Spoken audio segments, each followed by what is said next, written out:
خۆشەویستانی کورسات نیوز سڵاوتان لێبێ بە خۆشحاڵیەوە لەگەڵ هاوکارانم پانۆڕامایەم شەوتان پێشکەشەکەین وێڕایەوەی کۆی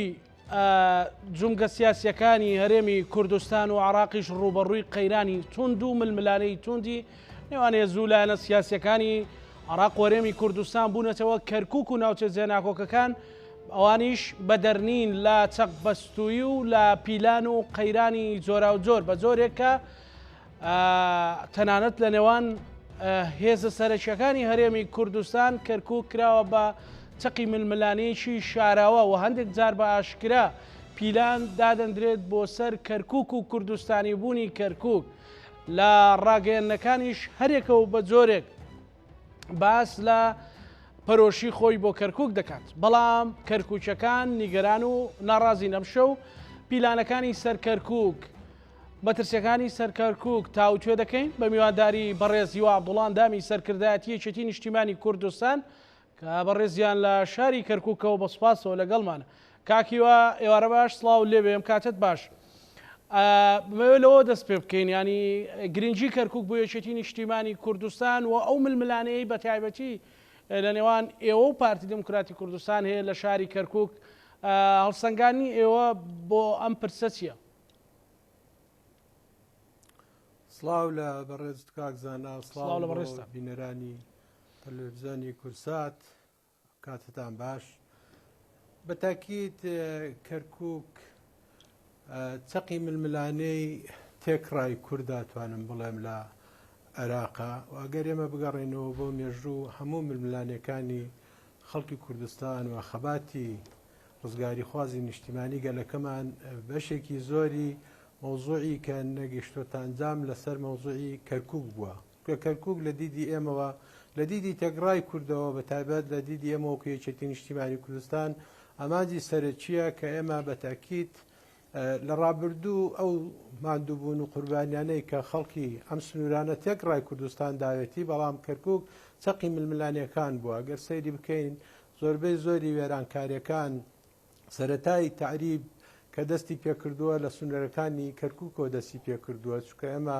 هاو سنوور بووینە و لە سەرەتاوە دەستپێکردنی ڕاگێزانی دێهاتەکان و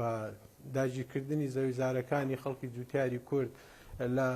کەرکووکەوە بووە و لە کاتی خەباتی شاخ و قۆناغی ڕزگاری نیشتیمانی ئێمە خەڵکی کەرکووک لە زۆربەی شوێنەکانی تر دەربەدەر کراون چکە ئەگەر خەڵکێکی تر ئەشکەنجە درابێتن لەسەر ئەوەی کەوا کە سوکاریان لەگەڵ شۆڕش بوونە بەڵام خەڵکی کەرکووک شاربەدەر کراون لە شارەکەی خۆیان دەرکراون و تەهجیر کراون بۆ هەندێک کات بە زۆرەمرێ بۆ خواروی عێراق بۆ شارەکانی تر و هەندێکیشیان بۆ شارەکانی هەرێمی کوردستان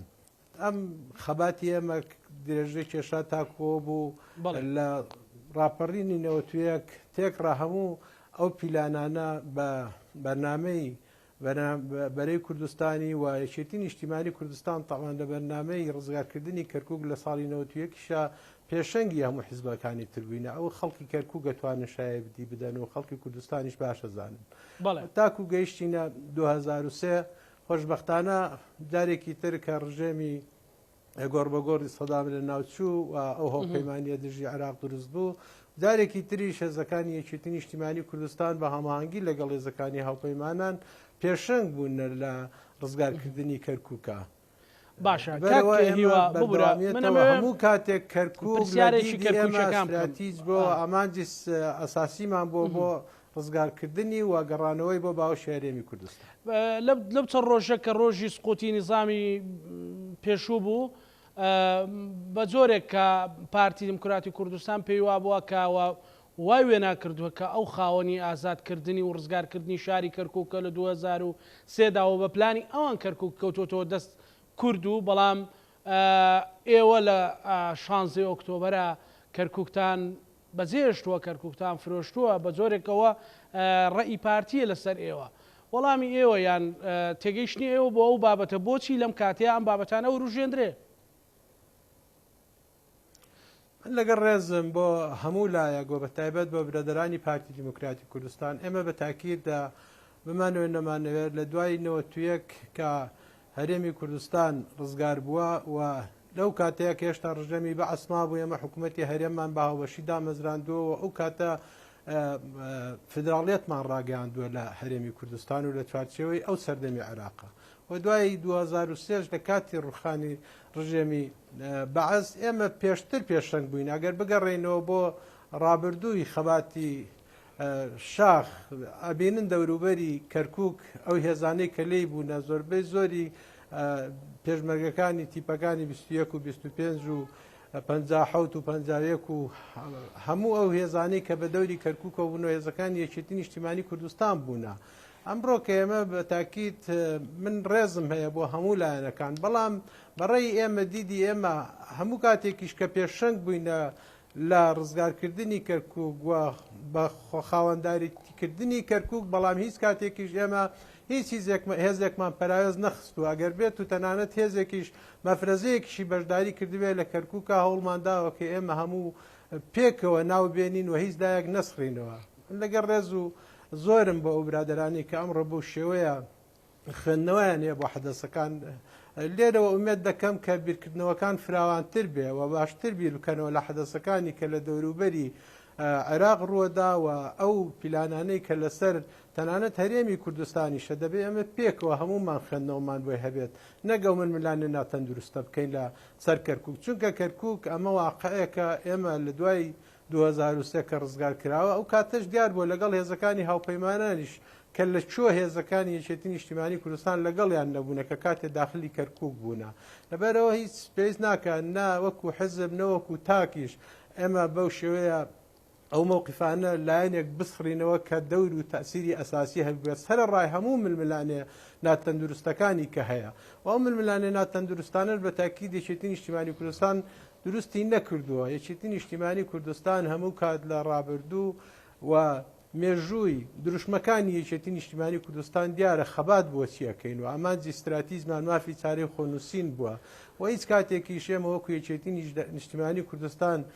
نەموزایداکەین و نەمەوقفیش بەسەر میلەتەکەمان نافرۆشین چکە یەکێتی نیشتیمانی کوردستان لە پێناو ڕزگارکردنی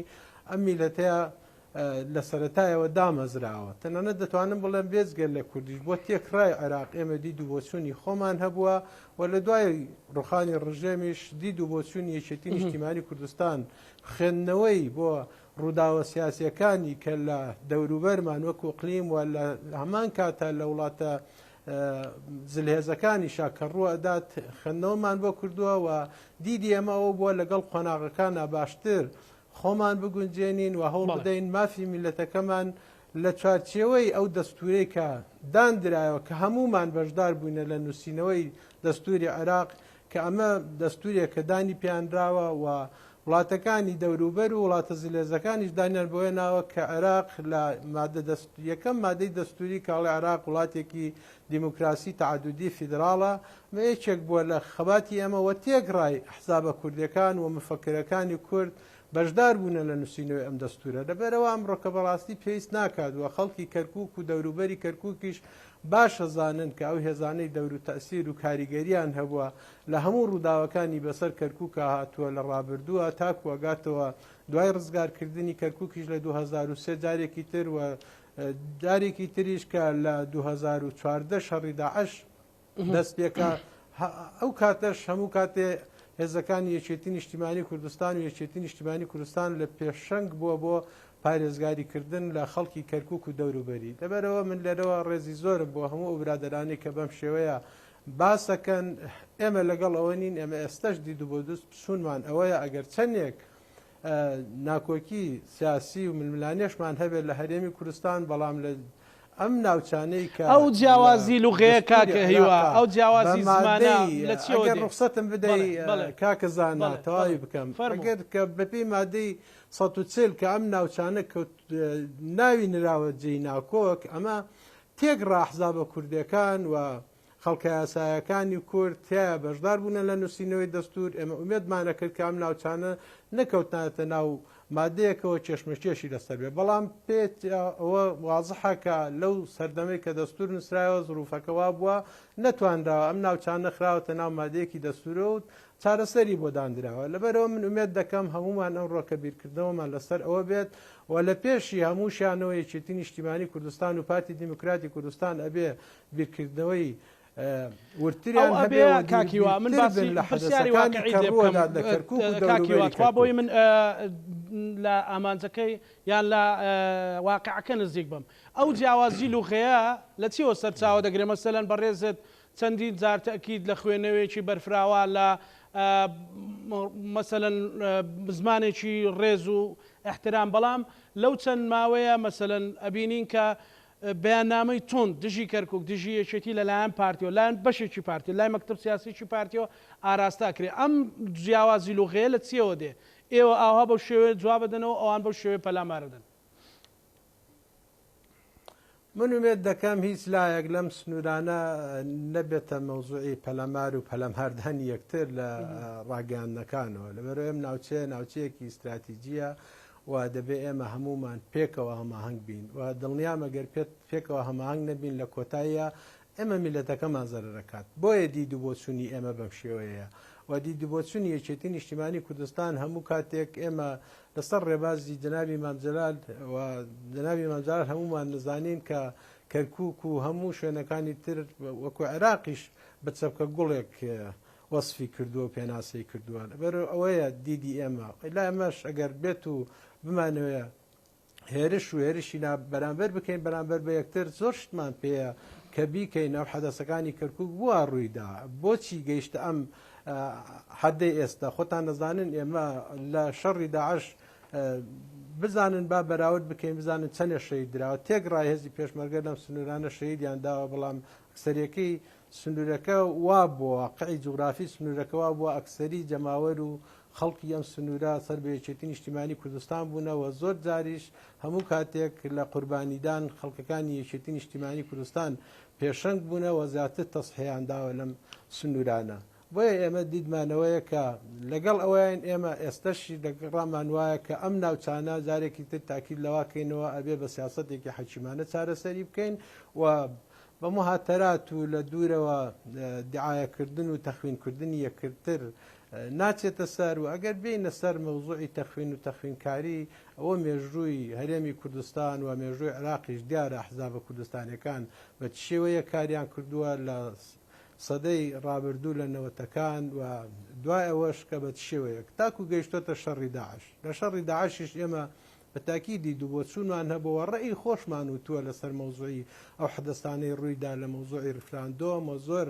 هەوڵیش درا کە ئەم ناوچانە جارێکی تر نەخرێتە ناو چێشمەکێشێکەوە کە زەرەر من بینتیایە بەداخەوە کۆتایی پێداگرتنی بەتابەت برادرانی پارتی دیموکراتی کوردستانیش زۆر پێداگر بوون لەسەر ئەو کاتە کە لەم سنوورانەش دەبێ هەموو کاتێک بەو شێوەیە کرا ئەو حەدەستانەی کە ڕوویدا بینیمان لە ڕفراندۆم کە کاتێکیش کەرکووک هێزە عێراقیەکان هاتنەوە بەڵێ ئێمە شانازی ژەکەین کە لە کەرکووک لە ناو خەڵکی خۆمانە ماینەوە لەگەڵ خەڵکی خۆمانە ماینەوە ئێمە پرسیار لە هەموو ئەو خەڵکاناکەین کە ئەوە چەند ساڵێکە ئەو پرۆپاگەندانە و تەخوینکردن و فرۆشتن و ئەو بەکاردێنن بەڵام ئەمڕۆ کە بزانین سیاسەتەکانیان بە چه ئاراستەیەکە و بە شێوەیەکە سیاسەتەکەن ئەرە و لایەنانی کە یەکێتی نیشتیمانی کوردستان تاوانبارەکەن کە کەرکووک فرۆشراوە هەر ئەوانیشن باسی ئەویانە کرد کە بە شکۆ دێنەوە کەرکووک و کە تێکیش ئەزانین کە لاڵبژاردننی کۆتای عێراقا بینیمان بە چ وەزەک هاتنەوە جارێکی تر لە کەرکووکا و داوای دەنگیان لە خەڵکی کەرکووکە کردوانە من وێت دەکەم ئێمە دوورکەوینەوە لە مزایداتانە و بەواقعی ئێمە بین لە پێناو میلەتەکەمانە خەبات بکەین و هەوڵ بدەین و ئەمڕۆکە خوێندنەوەی ئێمە ئەوەیە لەم قۆناغی ئێستا دەرفەتێک تر نییە غەیری ئەوەی کە هەوڵ بدەین لە ڕێگای دەستوری عێراقەوە کێشەکانمان چارەسەر بکەین و لە دەستوری عێراقیش بە پێی مادەی 140 و قۆناغەکانی مادەی 140 ئەتوانم بڵێم بەشێکی زۆری ئەم ململانێنە تەندروستانە عەرقەلەی تێخستووە هەموو لایەک ئەزانەیە کە حەدەسەکانی ساڵی 2017 کە ڕوویدا ئێمە زۆر هەوڵماندا تەنانەت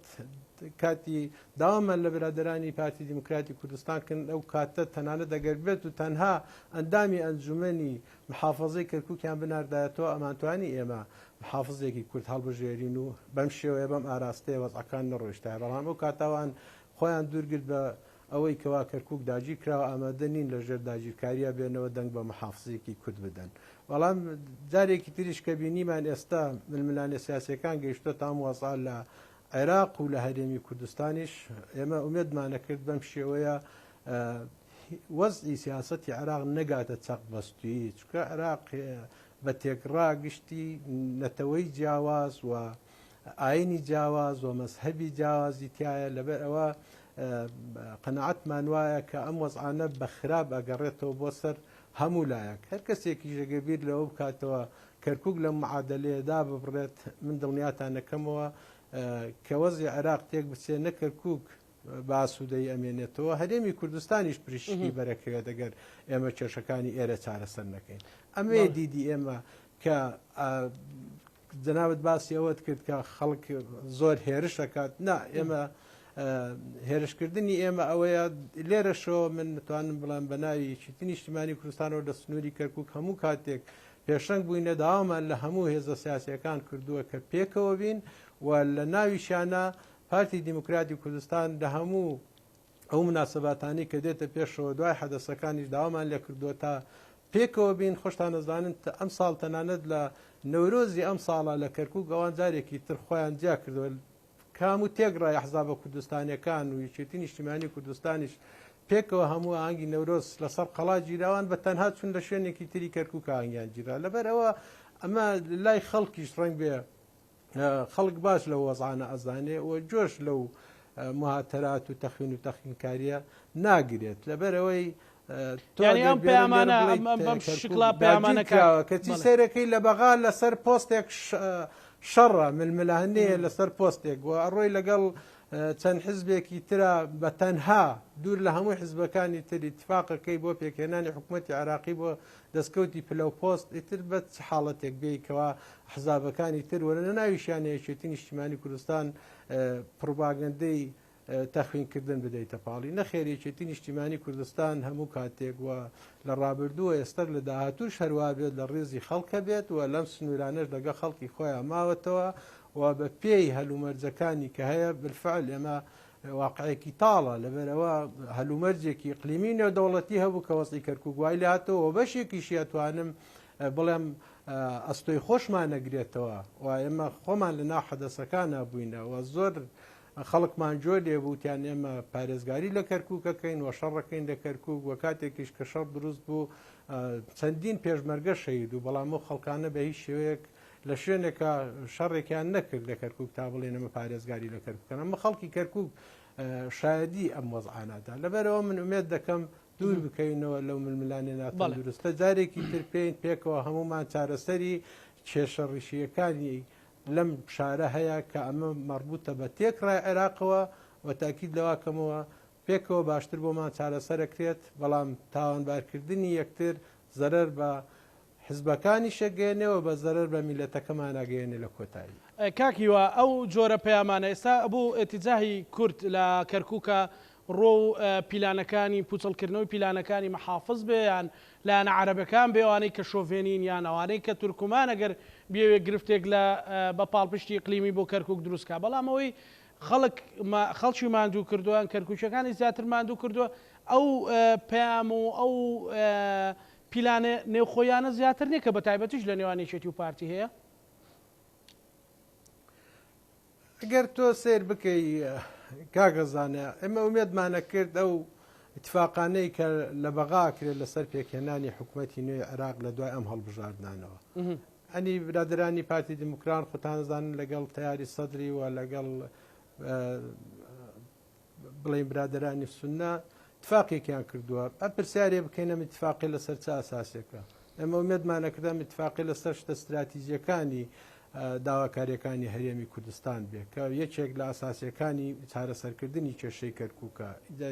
چارەسەرکردنی کێشەی قوتی خەڵکی هەرێمی کوردستانە ئەنی بەڕاستیە بێ دوورکەینەوە لە مزایەدات ئێمە پاش 31 ساڵ حکومڕانی لە هەرێمی کوردستان و پاش 19 ساڵ لە ڕوخانی ڕژێمی بەعس ئێستا بینین وەزی خەڵکی هەرێمی کوردستان تەنانەت لە ڕووی دابینکردنی موچەوە بە چ شێوەیەکە لەبەرەوە بەڕاستی ضرورە ئەمڕۆ کە ئێمە لەو لەلایەکەوە بەو شێوەی اتفاق بکەین لەم لایەشەوە بین هێزێکی سەرەکی کوردستانی تاوانبار بکەین بڵێن وەڵا ئەمە یەکێتی نیشتیمانی وای کردو نەخێر یەکێتی نیشتیمانی کوردستان ئێستش سوودە لەسەرەوەی کە پێداگیری ئێمە ئێستش بۆ پێکهێنانی حکوومەتی عێراق ئەوە بووەکەوە ئێمە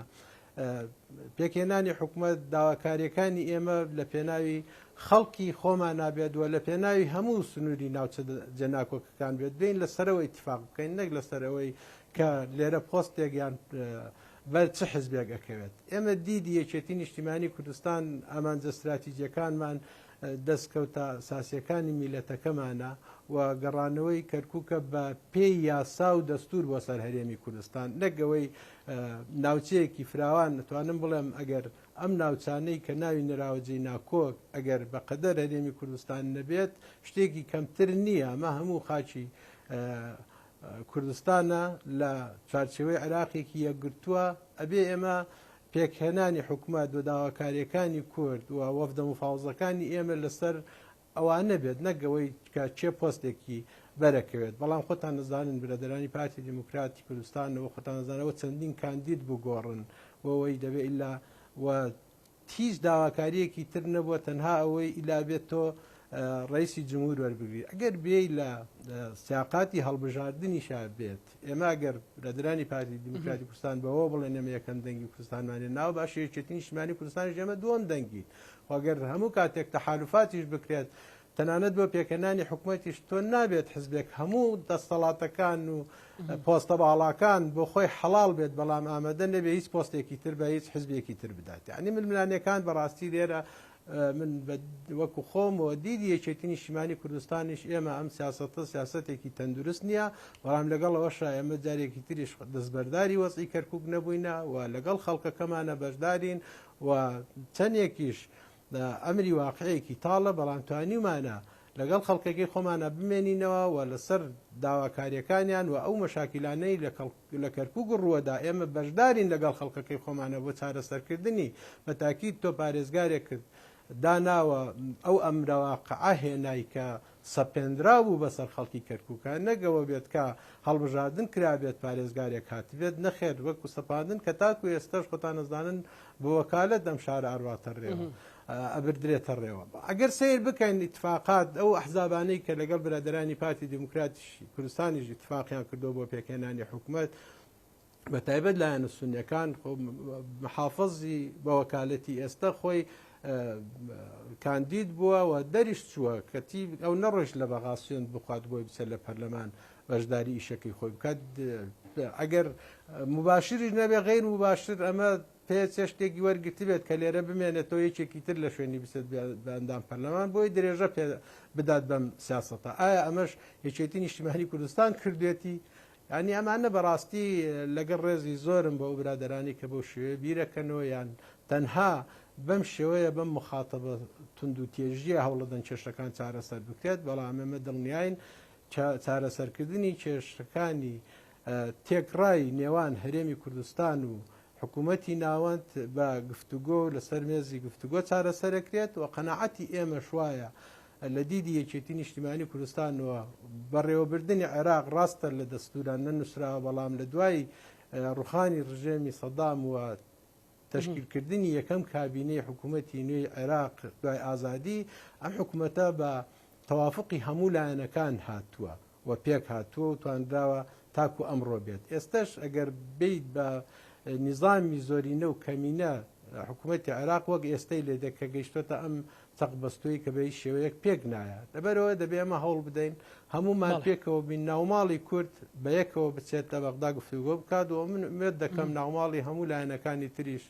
ناوماڵی شیعی ناوماڵی سونیش پێک بێت و جارێکی تر هەمومان پێکەوە هەماهەنگ بین و بە تاکیدیش ئێمە وەکو هەرێمی کوردستان تاکو و کێشەی ئەم ناوچە جێناکۆکانە چارەسەر نەکرێن چارەسەرێکی بنەڕەتی یاسایی دەستوریانەی بۆ نەکرێت کێشەکانی عێراقیش چارەسەر نابێت لەبەرەوە منە برادرانە دڵنیاکەمەوە و خەڵکی کوردستانیش بە ماتەراتی تەخوین و تەخوینکاری و بە لێدوانی ئاگرین و چاواشەکاری خەڵک قەناعەتی بەوە نەماوە و خەڵک قەناعەتی بەوەیە کەوا تۆ بێیت تا چەندێک لەسەر ئەم ئەرزی واقع تعامل لەگەڵ حەدەسەکانەکەی نەک لە دوورەوە تۆ تەخوینی لایەنێک بکەیت کە ئێستا ئێمە خۆتان نەزانن بارەکانی یەکێتی نیشتیمانی کوردستان لە کەرکووک ماوە دەور و تاسیراتی خۆی هەبوو قەناعەتمان وایە ئەگەر ئەم بارەگا و مەخەڕاتی یەکێتی نیشتیمانی لە ناو کەرکووکانەوە خەڵکێکی زۆری کەرکووک دەربەدەرە بوو و جارێکی تر هەم تاسیرێکی مستەقبەلی هەبوو پێشتر ئێمە تا ئێستا گەر بگەڕێنەوە نەتوانراوە لەبەرەوەی مادەی 140 وەکو پێویست جێبەجێ نەکراوە نەمانتوانیوە ئاوارەکانی هەشتاکان و هەفتاکان کە دەربوونە بیگەڕێنەوە چ جای لەم وەزعانە شاجارێکی تر خەڵکی ترمان ئاوارە بێت و دەربەدەربێ نەخێر ئێمە لەگەڵ ئەم سیاسەتنی ئێستا دیارترین ئەوان لە شوێنەکەی خۆیان بمێنێتەوە و درێژە بە سیاسەتێک بدەین هاوتەریب لەگەڵ هەموو هێزە عێراقیەکان بۆ ئەوەی هەوڵ بدەین ئارامی بۆ گشت عێراق بگەڕێتەوە و کێشەی ئەم ناوچە جێناکۆکانەوە بە تایبەت کەرکووکیش کە چەقی ململانەی خەڵکی کوردە لەگەڵ ناوەند و ئەرکی حکوومەتی هەرێم و هەموو ئەحزابە سیاسیەکانە کە بێن پێکەوە هەماهەنگ بن بۆ چارەسەرکردنی ئەم کێشانە نەبادا ئەوەی کەوا بەیت و بادۆرە و یاخود دیعاە هەڵبەستین بۆ یەکتری و تەخوین و تەخوینکردنی یەکتر بکەین. بەڵێ کاکی وا دیارترین و کێشانی کە ئێستا یا وەکو پیلان هەستی پێ بکەن وەکو یەکێکی لە ئاستی قلیمی بێ لە ئاستی ناوخۆی بێ ئاستی عەرەب و تورکمان بێ کە لەسەر کەرکووک کە بێ کامانن ئەوەی کە ئێستا مەترسی بێ بۆ سەر کەرکووک. کاکە زانە ئەمە لە کەرکووکین ئەمە خۆتان دەزانن مادەی 140 کە دێ بۆ جێبەجێکردنی سێ قۆناغیەیە قۆناغی تەطبیعە قۆناغی ئیحسایە قۆناغی استفتاءە ئێمە لە قۆناغی مەرحەلەی یەکەمی تەطبیعە تا ئێستا توانم بڵێم لە 120 جێبەجێ نەکراوە چونکە قۆناغی تەطبیع دەبێت و هەموو ئاوارەکان تعویز بکرێن و بگەڕێنەوە شوێنی خۆی و ئەو خەڵکانشی کە هاوردراون تعریبی ناوچەی کەرکووک و هەموو ناوچە جێناکۆکەکان ئەو شوێنانی کە تعریبی تێکراوە بە تایبەت ئەمە زیاتر لە کەرکووک چڕکراوەتەوە بۆ گۆڕینی دموگرافی ئەم ناوچانەوە بۆ دەست بە سەراگرتن بە زەویەکانە بەشێکی زۆری ئەو خەڵکانەی کەوا لە مەرحەلەیەک قۆناغی یەکەمی تەطبیعیشە تعویز کراون گەڕاونەتەوە شوێنەکانی خۆیان ئەو حەدەسانی کە لە دوای 2017 ڕوویداویستە بەشێکی ئەوانەی کە تعویزیشیان وەرگرتووە ئەمانە گەڕاونەتەوە جارێکی تر دێنەوە سەر ئەو زەویانەی کە پێشتر وزارەتی زراعی عێراقی عەقدی بۆیان کردووە لەسەری لەبەرەوە جارێکی تر بینی خۆیان ئەمە خۆی لە خۆی کە سەیری بکەی ئەگەر بێت و ئەمە یەکێک پشتگیری نەکە یاخود دەستێک لە پشتێوە نەبێت بە ناوی یاساوە پشتگیری بکات دەمە ناتوانێت بێتەوە سەر ئەو زەویان و جارێکی تر داگیری بکاتەوە لەبەرەوە شتەکان واضحە تۆ زۆر جارە بینین ئەگەر بڵێن هیچ تەداخلاتێک نییە بەتاکی تەداخلات هەیە لەبەرەوە دەبێ ئێمە خوێندنەوەمان نەبێت خۆ ئێمە وڵاتەکانی دەوروبەرمان و بەتایبەت مەسەڵەن ئێستا بینی ئەگەر سەیری هەرێمی کوردستان بکەین لە سنوورەکانی هەرێمی کوردستان لە مەنتقەکانی زاخۆ ئامادی چەندێک سوپای تورکیا بە ناوی شەڕکردنی پەکەکە و ڕاوی توریستەوە چەندێک هاتوۆتە ناو عمقی هەرێمی کوردستانەوە خۆ هەرێمی کوردستانیش لە چوارچێوەی عێراقە لەبەرەوە بە هەموو شێوەیەک بە تاکید دەستی تێدایە و ئەو خەڵکانە هانە درێن کە بێنەوە و ئێستا لێرەش لە کەرکووکیش ئەم پارێزگاری کەرکووک کە ئێستا بە وەکالەت شاری کەرکووک باتە ڕێوە بە تاکید ئەم ئەتوانێت ڕێگری بکات بەڵام ئەگەر بەناوی ئەوەی ئەمانە هێشتا عەقدەکانیان یەکلا نەبووتەوە و مادەی 140 قۆناغی تەطبیعی یەکەم جێبەجێ نەکراوە لەبەرەوە جارێکی ترێمە تاکید لەواکەینەوە ئەگەر بینەوە سەر دەستوری عێراقیش ئەم ناوچانی کە ناوی نراوە جێیناکۆک ئەبێ پێکەوە ئیدارە بدرێت هەم لە ڕووی ئیداری لە ڕووی ئەمنیش ئەبێ هاو بەش بین ئەوە ئێستای بینی لە زۆربەی دەوائیرەکانیش لێرە لە هەندێ شوێنە مدیر عامەکان دەرەکرێت و خەڵکی تر لە شوێناندانن و لە زۆر شوێنە بەداخەوە ینی ئەگەر تۆ سێری ئێستەمە کۆمەڵە شوێنمانەیەکو قایمقامێت یا مدیر ناحیەکان تاکو ئەم لەحزەیە کە کاتی خۆی برادێک لە برادرانی ئەندام بووە لە لای پارتی دیموکراتی کوردستان قایمقامی مەرکەز سینەوان بووە قایمقامی دووبە سینەوان بووە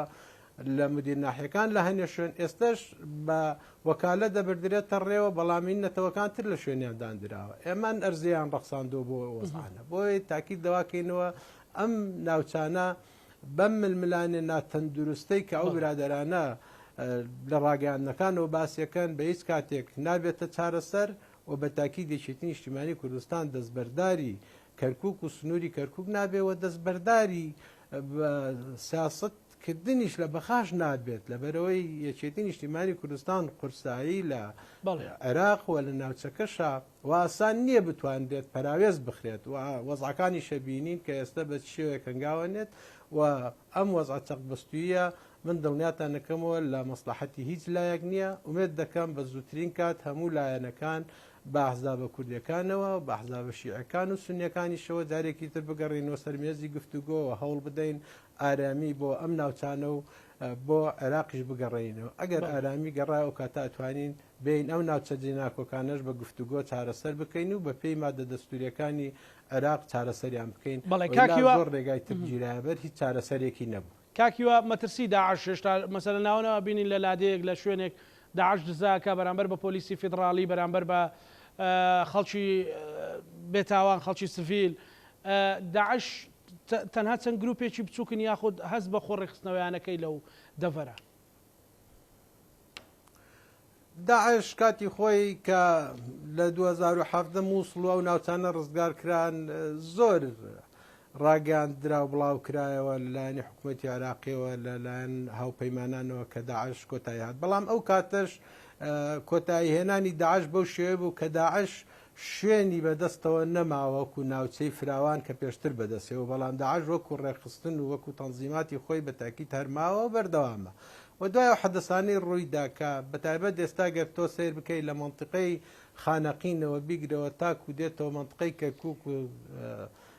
چای حەمرین و تاچێتەوە نزیکی مووسڵ ئەم ناوچانە زیاتر گەرمی پێوە دیارە لەبەرەوەی ئەم ململانیانە کۆتایی ناتوێت داعشش لە دوای ئەوە گەڕێ لە چۆکە ململانی هەبوو هەوڵ بدا ئیتر ئایا زەربە لە هێزە فیدراڵیەکانی عێراق بدایان لە هێزی پێشمەرگەش بدا تانەزانن لە